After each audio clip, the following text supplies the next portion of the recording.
In the high summer of the late Bronze Age, a city that had stood for millennia as the guardian of the Jordan Valley met an end so violent and so physically impossible that it has haunted the annals of archaeology for over a century. Jericho was not merely a town.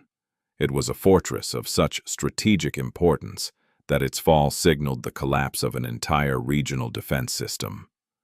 For decades, the story of its destruction was relegated to the realm of Sunday school myth, a tale of trumpets and shouting that defied the cold, hard logic of military siegecraft. But when the earth was finally pulled back at the site known today as es-Sultan, the dirt began to tell a story that matched the biblical text of Joshua chapter 6 with a precision that bordered on the uncomfortable. The central mystery does not lie in the fact that the walls fell, but in the specific documented way they collapsed. In almost every recorded siege of the ancient Near East, from the Hittites to the Assyrians, walls fall inward as they are battered by rams or undermined by sappers. Yet, at Jericho, the massive mudbrick ramparts did something else entirely. They fell outward, creating a series of natural ramps leading directly up into the city. It is a detail so specific, so archaeologically unique, and so perfectly aligned with the Hebrew account of every man charging straight in, that it forces us to look past the stained glass and into the trenches of the 1400s BC. To understand the day the music stopped and the slaughter began, we must first reconstruct the world of the 15th century before the Common Era. The year is approximately 1406 BC. The climate of the Jordan Rift Valley is punishing. The city of Jericho sits nearly 260 meters below sea level, a lush, spring-fed oasis surrounded by the scorched wilderness of Judea. This is a world governed by the geopolitical reach of the Egyptian New Kingdom under the 18th dynasty. Yet Jericho exists as a semi-autonomous Canaanite city-state. It is a hub of the grain trade, protected by a defensive system that was the envy of the Levant. Archaeologist Kenyon, who meticulously excavated the site between 1952 and 1958, revealed that the city was shielded by a double-wall system of staggering proportions. At the base of the tell stood a stone retaining wall, known as a revetment wall, rising nearly 15 feet high. Atop this stone foundation sat a massive wall of mud bricks, 6 feet thick and 20 feet high. Further up the embankment, a second, even larger mud brick wall soared to a height of 46 feet above the ground level of the valley. For a desert people like the Israelites, who had spent 40 years in nomadic transit, these fortifications would have looked like mountains of man-made stone. The sheer verticality of Jericho was its primary weapon. The air in Jericho during those final 7 days would have been thick with the smell of ripening grain and the dust of a city under a psychological siege. It was the time of the barley harvest, a detail confirmed by Joshua 3:15 and verified by the discovery of dozens of jars filled with charred grain in the ruins, grain that had not been consumed, meaning the siege was extremely short, lasting only days, not months. The social stratification of the city was evident in the housing. While the elite lived in the upper city, the commoners and the marginalized, such as the woman Rahab, lived in the space between the inner and outer walls, or even built into the walls themselves.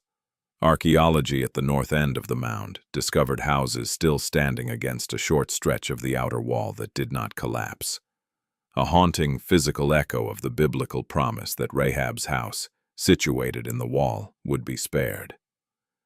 The political atmosphere was one of calculated dread. The king of Jericho, a vassal-like figure common to Canaanite city-states, would have looked out from his palace, archaeologically identified as Building Middle Bronze 3, watching a silent procession of thousands of people circling his city once a day. No shouting, no rams, only the rhythmic thud of feet and the terrifying alien sound of the shofar, the ram's horn, echoing off the limestone cliffs behind the city. The conventional military wisdom of the 14th century BC dictated that a city like Jericho could only be taken by starvation or treachery. The Canaanites were masters of the chariot and defended their gates with Bronze Age ferocity.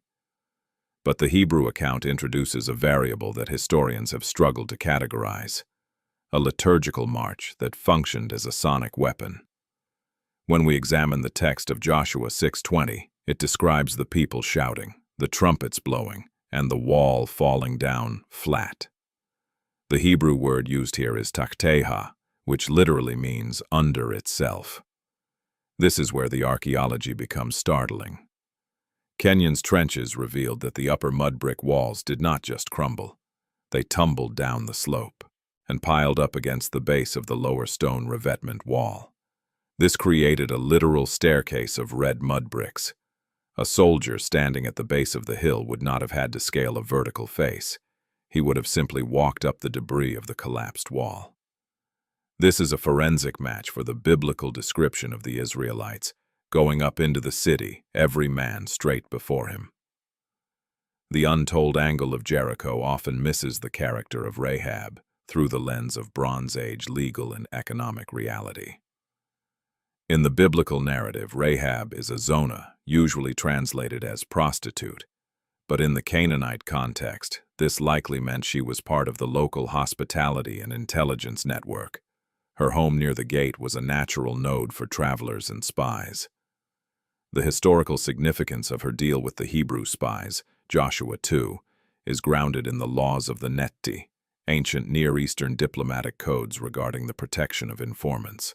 By hanging the scarlet cord from her window, she was not just performing a religious act. She was marking her home as a protected zone under the rules of war. Furthermore, the presence of the Ark of the Covenant in the procession reframes the event from a battle to a judicial execution. The Ark, described in Exodus 25, was a gold-overlaid acacia wood chest, weighing roughly 150 to 200 pounds, carried by poles. In the ancient world, bringing a deity's physical throne to the front lines was a declaration of total war. The archaeological record shows that when Jericho fell, it was not looted. Usually a conquering army would take the grain, the most valuable commodity in the ancient world. Yet at Jericho, Kenyon found jars brimming with charred grain. The grain was cherum, devoted to destruction. It was left to burn. The evidence for the destruction of Jericho is not limited to the Bible.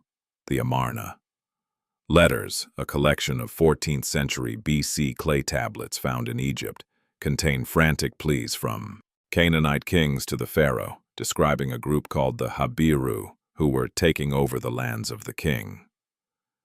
While the identification of the Habiru with the Hebrews is a subject of intense scholarly debate, the timing and the description of a nomadic force disrupting the Canaanite status quo align perfectly with the Joshua narrative. Furthermore, the German excavation led by Ernst Sellen and Karl Watzinger between 1907 and 1909 found that the city's defenses had been destroyed with such force that the outer wall was pushed completely off its foundations. The strongest objection to this narrative comes from carbon-14 dating, which some scholars argue places the destruction of Jericho around 1550 BC, roughly 150 years before the biblical date of 1406 BC. However, more recent re-evaluations of Canaanite pottery styles, specifically the presence of Cypriot Bichrome ware, suggest that the city was indeed inhabited and destroyed during the transition to the Late Bronze Age, fitting the biblical timeline. The ash layer at Jericho is nearly a meter thick in some places. This was not a small fire, it was a cosmic-level incineration. As a human being, Joshua stood in the shadow of a titan. Having served as the personal aide to Moses for 4 decades, he was now the man responsible for the lives of over 2 million people. He was a military strategist who had been trained in the wilderness, but at Jericho, he was asked to abandon every principle of Egyptian siege warfare he might have observed. The tension for a commander in this position is unimaginable. To tell a battle-hardened group of men to simply walk in circles for 6 days is to risk mutiny. The psychological weight of the silence commanded in Joshua 6:10, "You shall not shout or let your voice be heard," would have been suffocating. It was a test of discipline that surpassed the physical requirement of combat. On the seventh day, as they circled the city 7 times, the physical exertion in the heat of the Jordan Valley, combined with the sensory deprivation of the silence, would have reached a breaking point. Then, the long blast of the shofar. The shofar was not a musical instrument. It was a signal of the Yom Teruah, the day of shouting, a sound that signaled the presence of the King of Kings. The detail that most people miss is the specific timing of the fall. The Bible says they circled the city for 7 days.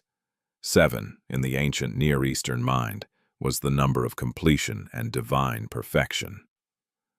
But archaeology suggests a physical catalyst.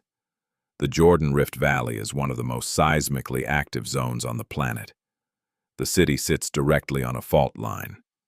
Geologists and archaeologists, like John Garstang, have proposed that a perfectly timed earthquake, perhaps the same one that the Bible says stopped the flow of the Jordan upstream at the city of Adam, Joshua 3:16, was the physical mechanism used to topple the walls.